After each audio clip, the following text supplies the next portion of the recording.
6:30, April 15th, for another Friday safety focus of the week. This week's code of conduct is to strive for restraint, discretion, integrity. It's one of my favorite code items. I think it is with Ben Dow as well. So anything else you'd like to add to that, Ben? Can you hear me, Matt? I can. Yeah, this one's a good one for self-discipline and how to conduct yourself. I always think this one is stop and think about it, and then proceed with a good plan. I mean, it's in our activities and the work that we do. Plus, it's with our reactions in our communication to other people. Well said.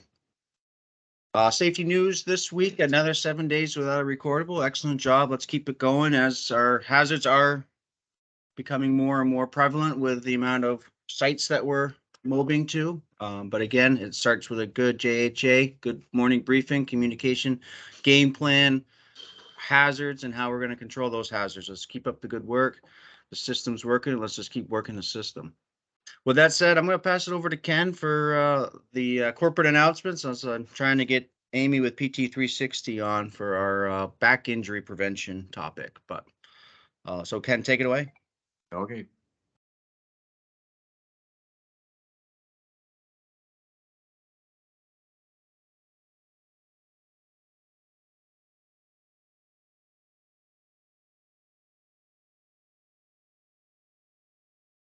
Trying to find my message. There we go. All right, see my screen?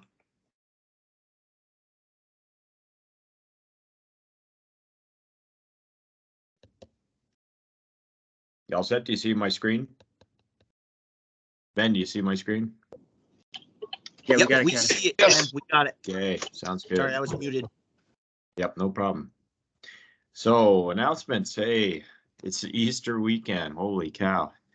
Spring has really sprung when you know Easter's here. Marathon weekend in Boston and all that. So ECI, another announcement is ECI's email protection software will be upgraded to Proofpoint this Friday evening. That's tonight.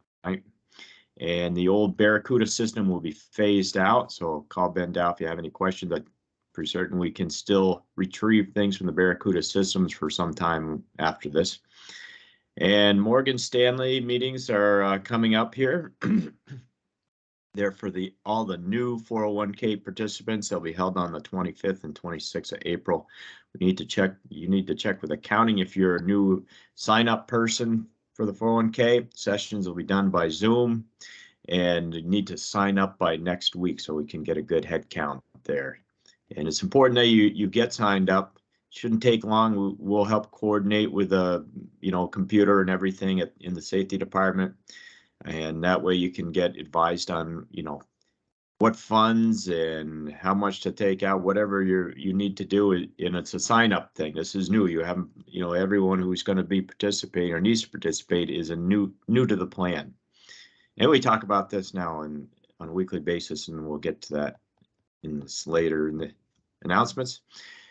So another thing is just want to continue to be alert on suspicious emails. So do not open anything that seems legitimate. And it's not legitimate when it's from yourself and you don't recognize it, like I did last week. It's like, wow, it looks so real. So be cautious and don't open anything. Call the source if you think you need to open something and it's not quite right, or even if it is right, it doesn't hurt to call and say, hey, did you send me that email? And then finally, new insurance card. So make sure that if you don't have one, which you need one with the registration, you check with the shop staff or Scott Burns. So Matt, how are you? Are you ready is Amy ready, or do I continue? Keep going, Ken. Keep going. All right. So just want to continue just the announcement that we're continuing the 2022 healthcare premium holiday. And this is the second year in a row. And we're at a 12 week starting on the April 8th payroll. So for the 12 weeks starting on April 8th, we are having a premium holiday. and that means you won't pay any premium. So that was because of this level funded program we're in. Oops. And oops, I'm gotta slow down the scrolling here. Get back to the top of the new employees, and the top one in the high vis jacket, that's Zach McQueen, a returnee from a year or so ago. Welcome back, Zach. We have a new employee, Levi Cram. Welcome, Levi. Hopefully these guys will be on your job sites. You can certainly, Zach knows ECI very well, but Levi certainly is new, and please help him feel comfortable here and understand the ECI culture and in the ways we do things. And retirement, wow. Arnold Mercy, congratulations, Arnold. So we won't see Arnold around much. Hopefully he'll stop by occasionally. Thank you for all your service, Arnold. And we have a new baby congratulations here to the parents, Calvin and Ashley Miller, for their baby, Rory Ann Miller, born on the 28th of March. Wow, that's pretty exciting. Hopefully another future ECI employee. Way to go, little Rory. Okay, wellness program. Just our regular reminder here with a link. And then the financial wellness at ECI program, our series here. This week I'm going to talk about the 401k plan in the American Target Date Retirement Fund series. And most of us don't have the time, expertise, or focus to effectively manage our 401k instruments. There's a fund for us.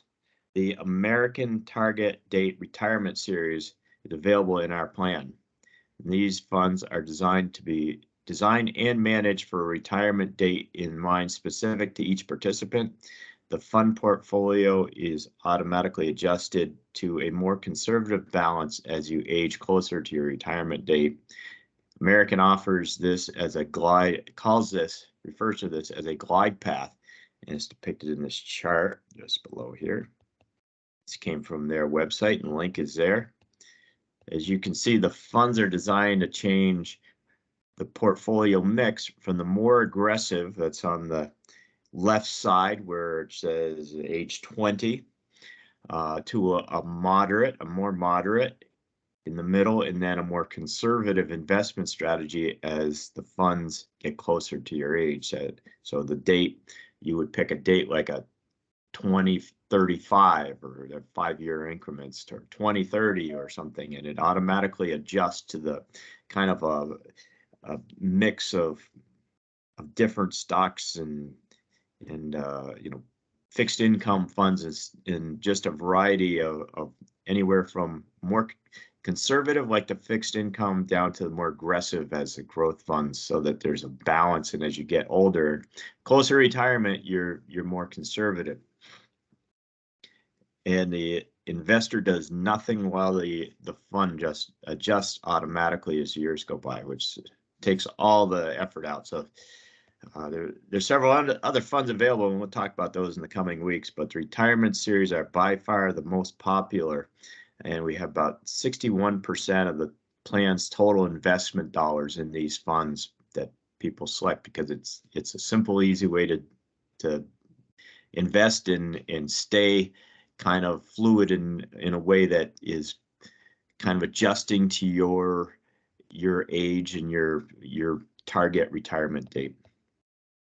So we'll be talking about some other funds and the criteria for the plan list and hardship loans and some other things in the coming topics. So for the weather outlook, it is April, so we got showers, milder temperatures. Also, today is supposed to be pretty windy. I don't think it's really a wind warning on this side of the lake, but it certainly sounds like it's going to be pretty breezy, which hopefully will just dry things out. know it's going to rain again tomorrow. COVID policies, nothing new here. We certainly had seen an uptick in COVID cases, so just be aware, try to take the precautions that you need or feel comfortable with. And I'll check back with Matt here. Do we have Amy on board yet? Amy's on board. Okay, this is a good time for her?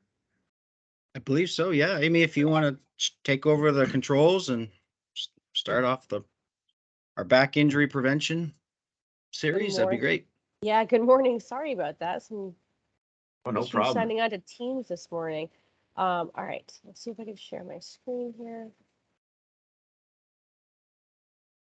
That's why we have this whole email thing and have a program, you know, the whole, as you know, the safety meeting and Friday morning meetings are programmed to this email, and it allows us the flexibility to transition to different parts and then get back to things. If we have a technical difficulty, it kind of gets adjusted that way.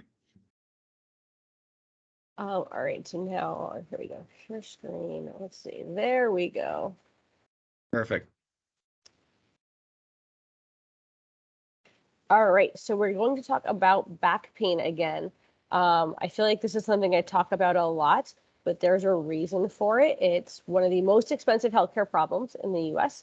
264 million days of work a year are lost to back pain. That's a lot. And accounts for 25% of all workers' comp claims as well. So back pain is an issue. As we go into the busy season for you all at ECI, this is something I want you to have in the back of your minds as to how to better move so that you're preventing back pain. On the good side, exercise can both improve and prevent back pain. On the not so great side, increased body weight and body mass can worsen low back pain. Good news, losing a little weight can actually go a long way. Fear can worsen low back pain, but changing how you think about pain and think about your back pain can improve it. So those are some things to think about. Most people have had back pain in their life or will get back pain in their life. Most of that back pain is what we consider non-specific low back pain. There's really no cause to it. There's no specific tissue in your back sending out pain signals that say there's a problem here. A lot of that back pain is due to probably prior pain, and your brain is amplifying that signal a little bit. And that's where the fear component and how you think about pain and how you understand pain and movement can actually play into your pain. 5 to 10% of people will get pain caused by a very specific structure. That's when you have a disc bulge. That disc might be pushing on a nerve. You have a fracture in your back. Those are specific causes of back pain that we could really point to a structure that's causing that. Oftentimes, somebody might start with a specific cause of pain where, you bent over, your disc bulged out, it pressed on a nerve, that resolved, but you get recurring episodes of achiness or pain in your back. So you had a specific cause of low back pain that now becomes a non-specific chronic low back pain. So there's many causes of back pain. The discs are the shock absorbers between the bones of your back. They give you height when you're standing and sitting. When you lose height in your body, so you grow shorter, get shorter as you age, that's because your discs have shortened in height. Those discs can bulge and push on nerves. Muscles themselves, both big and small, can cause back pain. So that's if you bent over, you pulled a muscle, that usually resolves in a couple of days. The fascia is the saran wrap around your muscles. It gives you shape and gives your muscle shape. That can cause pain. The ligaments that connect the bones together can cause pain. That's something we usually see in like a motor vehicle accident or a whiplash type injury of the neck, where those ligaments get stretched and then they become a little bit looser. And the nerves themselves can cause pain, and that's where you get that pain that runs down your leg. That's usually from your back. So you just saw the zoomed in picture. This is the zoomed out picture. There's a lot of parts that are really close together. So it can be often difficult for healthcare practitioners to tell what specific structure is causing pain, because the structures are often on top of each other or a finger's breadth away from each other. There are specific tests we have and specific signs that we look for to really determine specific causes when it comes down to a fracture, a disc, a nerve pain. But some of that chronic pain is hard to say where it's coming from. It might not even be coming from a specific tissue. So how do we prevent traumatic injuries? So those one-offs where you bend over, you stand up, and you have a big back pain, or overuse injuries. Biggest thing is preparation. So I've kind of categorized these into two groups of people. The first are those people that are very active on the job. So those of you that are out in the field, you're doing a lot of manual labor, and you're very active throughout your day. You need to do something to balance your activity. So not all activity is the same. You're somebody that might need a daily warm up to make sure that your body's ready to do what you're asking it to do that day. You might need to do a little strengthening or stretching to help balance the type of activities you're doing. So you might be strengthening certain areas of your body when you're active at work, but other areas are getting weaker. But those are support areas that you need to work on. And our other group of people, that you might be sedentary. You're at a desk, you're in a truck, you're in heavy machinery all day, and you're not doing much moving. That can also cause back pain. So what do you need? Probably one of those same three things I had mentioned for the people that are active, but in a little bit of a different way. You want to make sure that you are finding some time to move. As you've probably heard, the new buzz phrase is that sitting is the new smoking. It has risk factors of its own for many diseases, as well as back pain in general. Next thing is to be aware of high risk movements. Bending and twisting is probably your biggest one. So those combination movements your back does not do well with. So bending over, twisting, separating those is okay, but the bending and twisting is a really high risk factor for an acute back issue. Lifting weights far away from your body. The closer you are to your body, the shorter that lever arm, the easier it is for your back to handle. And bending over at your waist to pick up a weight below you. That's another really big risk factor. So those are the three things you want to keep in the back of your head to really try to avoid doing. This is one of my favorite graphics. I think it's really easy to follow, and it just shows you the risk when you're picking up something of when that weight goes away from your body, whether it's straight out, up, or down, that risk increases. So the safest spot is as close to your body as you can get it at waist height. So if you're bending down to pick something over, making sure it's not far away from you, making sure if you're putting something into a vehicle, you're not reaching your arms out. You're really keeping the weight close to your body until it's loaded on. If you're putting something at shoulder height, making sure that's not too heavy to do that. Those can all decrease the risk of back pain. So this is, again, another thing that you could kind of look at, keep in the back of your head. But the biggest rule is keep that weight as close to your body as possible. And if you're doing things overhead, to really make sure those objects you're holding are lighter. So we just talked about lifting. This is the proper and improper way to lift. Bending forward at your waist increases the pressure on your discs 170%. That's pretty significant. You know, at any given time, that pressure can be too much and it can cause a bulging disc, that disc to pop out and cause pressure on other tissues and or a nerve. So you can maybe do this 100 times, and on the 101st time, that might happen. You can maybe do this once and that might happen. So the major rule is do not bend over to pick something up like this. For those of you in the field where you work like this all day, I've seen, you know, I love driving by the sites sometimes that are very visible from the road because I can see what everyone's doing. That if you're in this position often throughout the day, you might want to rethink that position, because even doing this all day long can cause some undue stress in your back and cause one of those structures to go. Lifting properly, so lifting in a squatting position or working in more of a squatting or seated position like this, increases the pressure in your disc only 73%, which is a more reasonable range and a more healthy range to increase that pressure. Increased pressure on discs is normal, but again, if you're increasing the pressure on a disc excessively, you're putting yourself at a greater risk. Sitting posture is another issue. For those of you that are in heavy machinery all day or in dump trucks or in vehicles all day, making sure that you have the right setup. So all of these vehicles come with some pretty fancy adjustments, I'm assuming, to make sure that the setup is right for you, so that you're not putting excessive pressure and strain on certain parts of your body to decrease the risk of back pain. So little adjustments can really go a long way to making sure that you're not getting that low level chronic back pain throughout the day because tissues are stretched or compressed or irritated. So here's some really basic stretches. I had mentioned a daily warm up or some stretching and strengthening. So here's some really basic stretches that you could do. You could go through these in under 5 minutes in the morning. So this is just some low back warm up, some stretching of some major muscles around the hips that tend to get tight when you're either sitting or doing a lot of work all day. Again, a couple minutes in the morning, you run through them once, it could actually go a long way.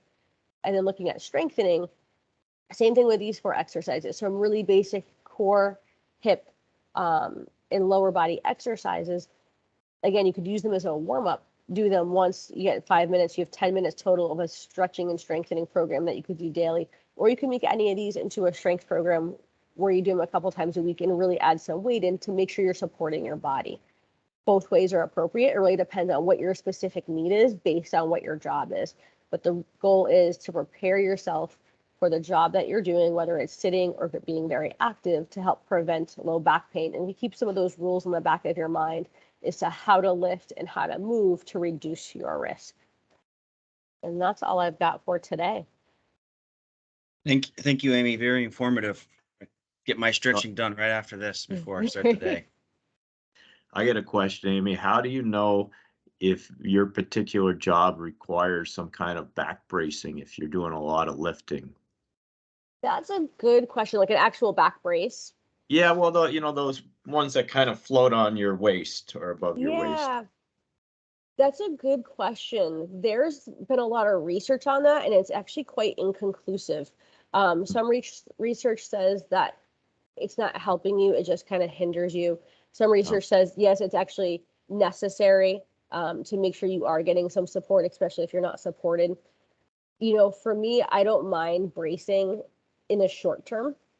I feel like if you've had pain, especially say you're coming into the season, you've had pain in the past, you want to start using it, and then you could, as you get stronger, you could start using it less. That might be a good way to utilize that. But to constantly use it, I'm on the fence on that. I think if you asked a bunch of us, you'd probably get a bunch of different answers, honestly, because the more research we do, the more questions we have on it. So not necessarily a bad thing, but it's not something I would necessarily rely on all the time. If you're using it a lot, that tells me that something's weak or there's a problem and you actually need to work on that. Right. So stretching, strength exercising, and proper lifting is probably as effective as the back brace. Correct. Yes. It's good for some short-term use while you're doing those things, because the stretching, strengthening is a long-term solution for sure. Yep. Good question. Okay. All right. Thanks, Amy. You're very welcome. Have a good day. You too. So I'll take over again here and we'll do the project of the week.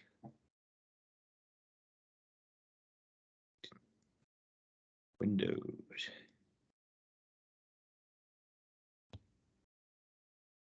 Okay. You should see my screen again. You do, Ken. Okay. Try to move that little box out of the way so I can scroll down. So this week we're talking about the Verizon Wireless Montpelier East, it's called by Verizon Wireless, the Fairmont Farm in East Montpelier. So we're contracted with BC Johnson, that's Chuck Johnson. A lot of people know Chuck from the company, and outside everybody knows Chuck. To provide trenching and trenchless conduit installation for the new Verizon Wireless site at the Fairmont Farm, which Chuck is the general contractor on. Almost every part of the job was complete in very tight areas, requiring work around the farm staff while they perform their daily work. So it's an active farm, very busy farm, and very condensed, as you'll see in these images below. So the idea was to mount the antennas and on the silos on the north side of the of the barn, and then there's like a courtyard in the middle, and that's where the building and the power, backup powers and everything. So this is essentially off Route 14 in East Montpelier. So if you're going out Route 2 and you come to that little bridge that crosses the river in East Montpelier, if you go up the hill from that bridge into back towards the Barrie direction, you'll come to their farm up by that fireworks store. It's quite a good sized farm, it looks like. And this project drawing shows what's going on here for the most part. And they were going to do an underground buried conduit out and around and into the courtyard where the control building and the backup generator would be installed. And it turns out that that entry area for the barn was just too busy to be disrupted. So we ended up doing an HDD drilled installation under the barn structure. So the silos here on the north side have the antennas drop down to some kind of box for wire distribution and everything, and then it went underground underneath the buildings. Kind of different. Looks like there might have been different vintages of additions here. Hard to say. The guys probably know more than I do about this. Whoops. Let me see, get back to my screen here. And then on the left side, the east side, the plan was always to bring the electric in by an HDD shot into the courtyard underneath the building there. So really the change in scope area came from this, need to go directly under to the silos from the courtyard. And that also included an area we had to go in, and obviously we went through the foundation there, so we didn't truly go under the entire thing, but we cut through the foundation as the footing wall, as you'll see, the frost wall, and then there was an internal wall that had to get demolished to get through by HDD and repaired after. You see some of that coming up here. So you can see the silo. There's a stave silo and a harvester, and we were right in there between them. Had to demo into the frost wall there.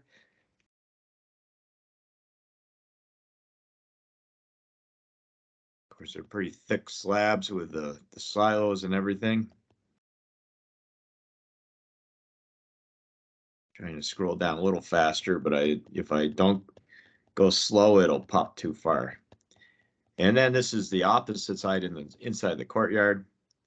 We just did some cores and knocked it out between the cores. A little bit of water, groundwater in there, or maybe it might be surface water that washed in. We certainly got a lot of rain in the last few days. I'm sure practically every excavation, whether it's above or below the groundwater level, had water in it this week. And this shows the front elevation where we had to travel in with the little excavator, and there's some of the grain silo conveyor system there, or auger or whatever it is inside of that box. And then below we have Brian's walking the machine in a second here. Underneath that equipment. So you had to take the ROPS off to make that happen, and you had to bend over. Actually, is that Brian? I can't tell. It may not be Brian. Might be Greg. It looks like Brian to me. Is it? Okay. Yeah, Brian Coda. Yep. And they were digging into the middle of the barn to open up that foundation wall that was not a frost wall there. So it's an internal wall. May have been a previous frost wall from a previous original construction, and with the additions, I'm not sure what's going on there, as farms usually and barns usually are set up that way. Can't tell from the tag there whether that fire extinguisher's good. And that's what we got for pictures there. But it was a successful job, run really well. So from the photo archives, we have the Norwich Verizon Wireless Tower in Norwich, Vermont, back in October 2005. And this was kind of a rocky bedrock site. And they had to put in the conduit to the tower foundation. We're doing the pier on top of the tower there. Looks like the pour's going on with the pumper. And the guys were starting to backfill the conduit at the same time. So that's what I got. I'll turn it back over to you, Matt. Thanks for Amy coming in, and have a good, safe day out there. Remember, we got reasonably good weather today. Some rain coming. Sounds like quite a bit of rain coming tomorrow. So make sure your work areas are secure for the weekend, and hopefully we'll get some more consistent, warmer, drier weather coming up. Yeah, thanks, Ken. Thanks, everyone, for joining us. We've got 55 plus. If you watch in a group setting, please just send me a message of who you watched it with so we can capture attendance. Let's have a safe day.